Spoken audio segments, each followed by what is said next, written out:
That would have been the smart thing to do. Guess I wasn't that smart. Lupino's tenement buildings were a seedy hangout for all kinds of sleaze. A liquor store, a pawn shop, a laundromat full of mobster bookies and loan sharks. The list went on. The how and why of it was a mystery to me, but they knew I was a cop. They knew I was coming, and they were going to get real trigger-happy about it. I got to see Lupino's hangout all lit up. A bomb went off, turning snow into liquid gold.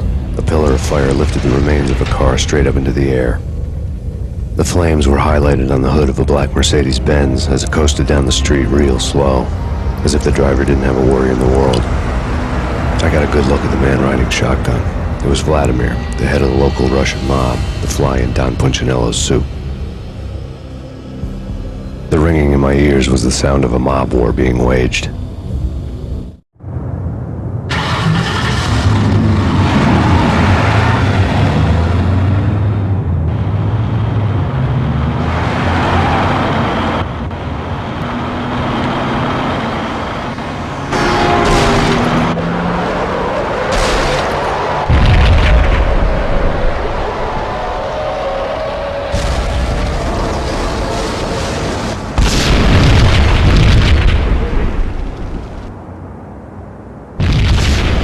Another bomb exploded inside the closest slum building. It was a lucky break. The goons inside were spooked, but luck always came with a price tag. More bombs could still be ticking inside, and the cops would already be on their way. Jack Lupino's suite was on the top floor. At least it used to be, before the explosive makeover.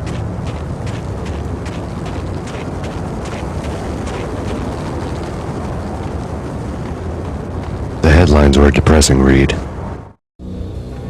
The headlines were screaming bloody murder. The storm was a screaming duet with the approaching prowl car sirens. It was all a scream when you were down for the count and wanted for murder.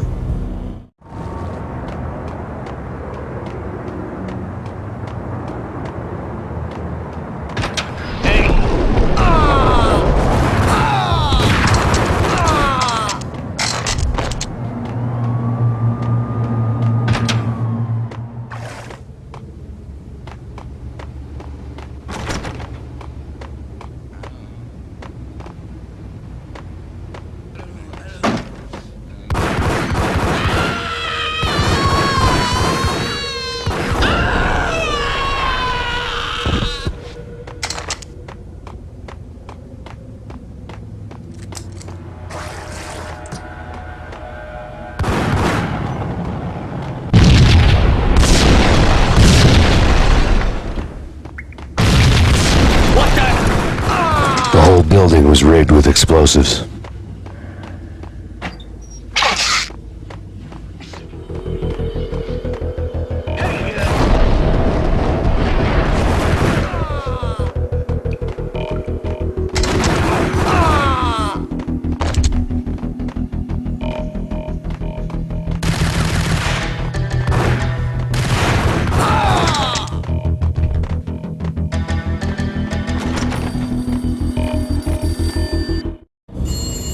A beaten-up phone in the entrance hall was ringing.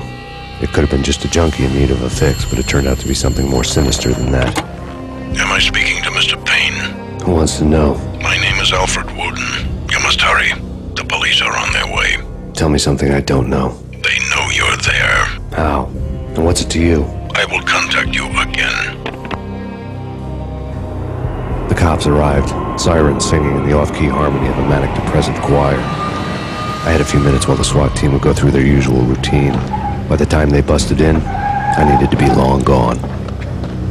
Max Payne, this is Deputy Chief Jim Bravura from the NYPD. Drop your weapons and come out with your hands above your head.